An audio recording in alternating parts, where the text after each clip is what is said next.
uh, do a Senate prediction. I haven't done one of these in a while, so just kind of wanted to do a three colored map. But right now we're just gonna start with what's safe and what's not. So Washington, California, okay, blue states. Minnesota. I'm gonna say the special election in Minnesota is safe, because it was previously held by Al Franken. Uh, Tina Smith is likely to win again.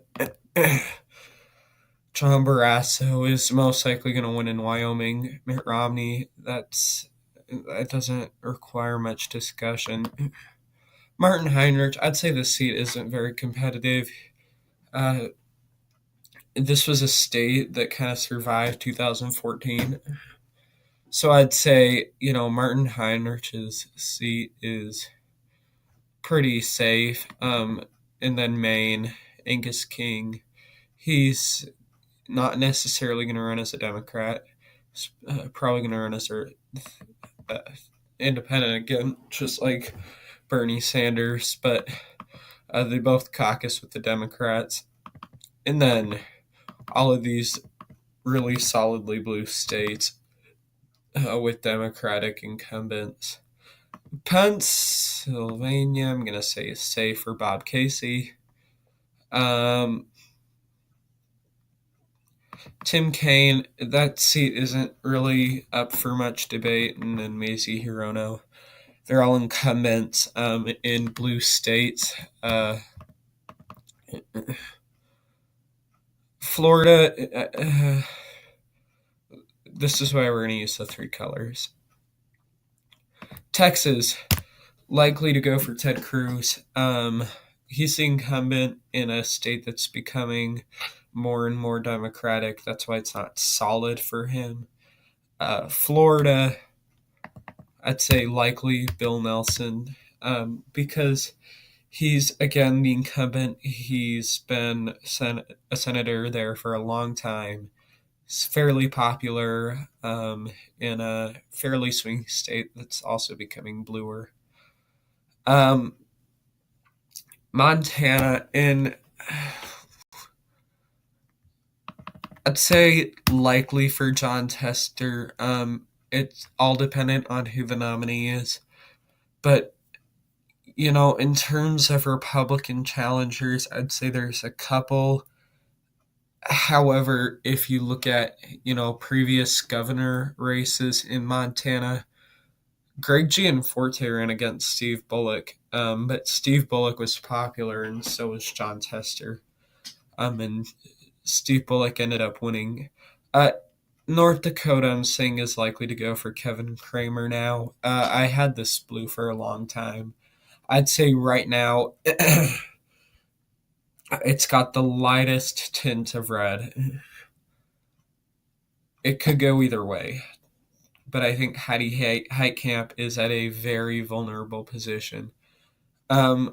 Michigan, Wisconsin, Deb Stabenow, and Tammy Baldwin all are likely to win again.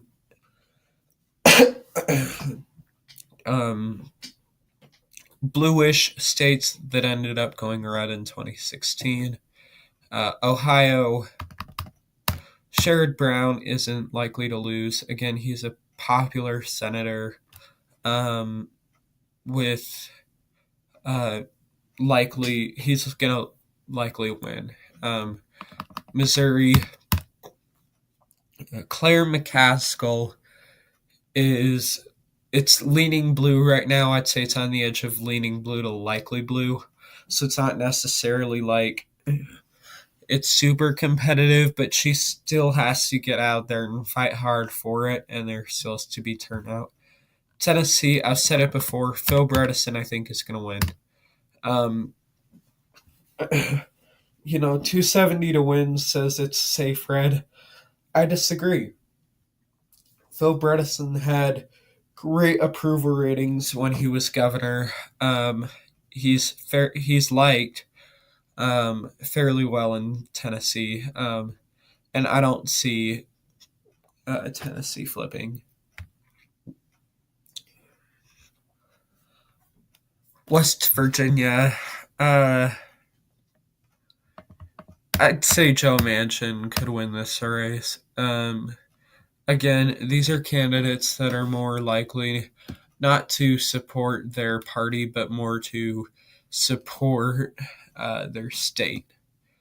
Indiana, Joe Donnelly, likely to win there again. Again, he has the incumbent's advantage, and he's there to represent Indiana, not the Democratic Party. And I think the voters there understand that. In Nevada, Dean Heller is the most unpopular senator, and he's running in a state that has voted blue in the last 3 elections. I think he's screwed. I think Jackie Rosen is going to win. I think that's going to be a Democratic pickup. And same in Arizona.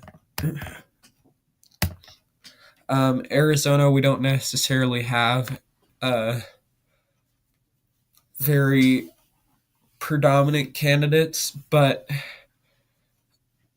honestly, I don't think, unless Republicans put up John McCain, which they can't because he's already a senator, I don't think they're going to win that state.